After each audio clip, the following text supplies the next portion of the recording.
I love that word ubiquitous because things so quickly become ubiquitous without us even noticing it. And that's kind of, that disconnect between older people. I hate saying older. I'm 50, right? To me, it's not old.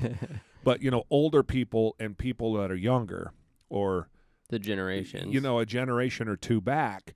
Because when I was your age, right, I had to listen to all these fuckers talk about how bad it was in the 50s and 60s. Or not how bad it was, just the things that are different between today and then.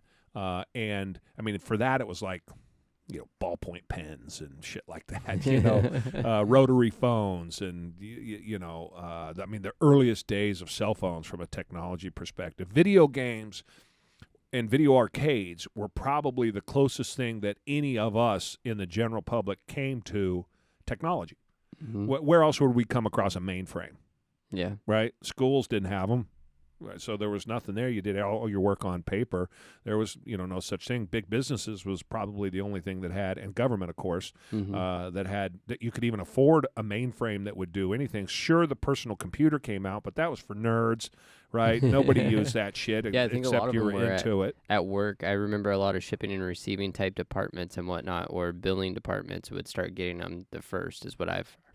Yeah, about the time Windows came out and was useful in the early 80s. But again, as a kid, right, if you will, I mean, in 1980, I'm 11 years old. As a kid, the Pong comes out, right? There wasn't like smartphone technology. There weren't other things that were technologically something that you would notice. Maybe a watch all of a sudden would become digital, and you're like, well, that's cool. And you had to push the button on it. It was black, and you could show the time and the date, and you could go back and forth, and it would just show you what time it was in digital form. That's probably somewhere in the 70s. You had beepers, very rudimentary beepers. Now, this was, beepers in the 70s and early 80s. You called, it beeped, and you had to call a number.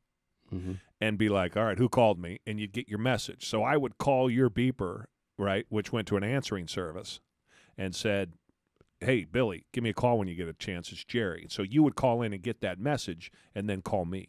And then pretty soon you could beep somebody your number on their beeper, right, and it would show digitally. And then pretty soon, this had been late 80s, early 90s, and I know this for sure because I was in the transportation business when all of a sudden this has been probably the early 90s, the beepers became price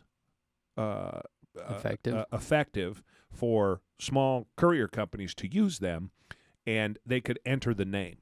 That was a big, big deal, that they could enter the name without me having to type it in on their behalf, without them calling it into me and say, I dropped here.